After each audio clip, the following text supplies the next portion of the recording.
রাষ্ট্রপতি নির্বাচনের মনোনয়নপত্র দাখিলের সময়কাল ৭০ অনুচ্ছেদের বাধ্যবাধকতা থাকায় এই নির্বাচনে দলীয় প্রার্থীর বাইরে ভোট দিতে পারবে না ভোটার অর্থাৎ সংসদ সদস্যরা। ফলে বিএনপি মনোনীত প্রার্থী হতে যাচ্ছেন পরবর্তী রাষ্ট্রপতি। এদিকে প্রধানমন্ত্রীর সাথে দেখা করেছেন বিএনপি প্রার্থী হিসেবে আলোচনায় থাকা মির্জা ফখরুল ইসলাম আলমগীর। অন্যদিকে জামায়াত নেতৃত্বাধীন ১১ দলীয় জোটের প্রার্থী হিসেবে চূড়ান্ত করা হয়েছে কর্নেল অবসরপ্রাপ্ত অলি আহমেদকে। নিয়ম অনুযায়ী সংসদ সদস্যদের সরাসরি ভোটে নির্বাচিত হন বাংলাদেশের রাষ্ট্রপ্রধান রাষ্ট্রপতি, যাতে সরকার ও বিরোধী দলের প্রার্থী মনোনয়ন দেওয়ার কথা। কিন্তু সংসদ সদস্য কম থাকায় গত ৩৫ বছর প্রার্থী দেয়নি বিরোধী দলগুলো। এবার ভাঙছে সেই রীতি। সরকারি দল বিএনপির তরফে প্রার্থীর নাম ঘোষণা না এলেও আলোচনায় দলের মহাসচিব মির্জা ফখরুল ইসলাম আলমগীর।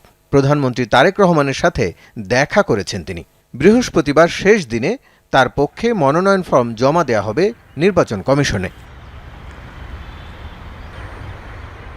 অন্যদিকে এলডিপি প্রেসিডেন্ট কর্নেল অবসরপ্রাপ্ত অলি আহমেদকে আগেই প্রার্থী ঘোষণা করেছে জামায়াত নেতৃত্বাধীন ১১ দলীয় জোট।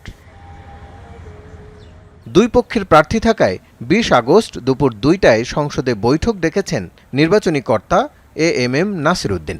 সেদিন বেলা ৫টা পর্যন্ত চলবে ভোট গ্রহণ। সংসদ কক্ষে এই নির্বাচনে ভোট দিবেন ৩৪৯ জন সংসদ সদস্য। স্বচ্ছ ব্যালট বাক্সে পছন্দের প্রার্থীর নাম সহ ব্যালট জমা দেবেন তারা। তবে সংবিধানের ৭০ অনুচ্ছেদ বহাল থাকায় এবারও দলীয় প্রার্থীর বাইরে ভোট দিতে পারবেন না সংসদ সদস্যরা। ফলে একক সংখ্যাগরিষ্ঠ দল হিসেবে বিএনপির মনোনীত প্রার্থী হতে যাচ্ছেন পরবর্তী রাষ্ট্রপতি। সেই হিসেবে আনুষ্ঠানিকতার বাইরে ভোটের প্রভাব নেই নির্বাচনের ফলাফলে।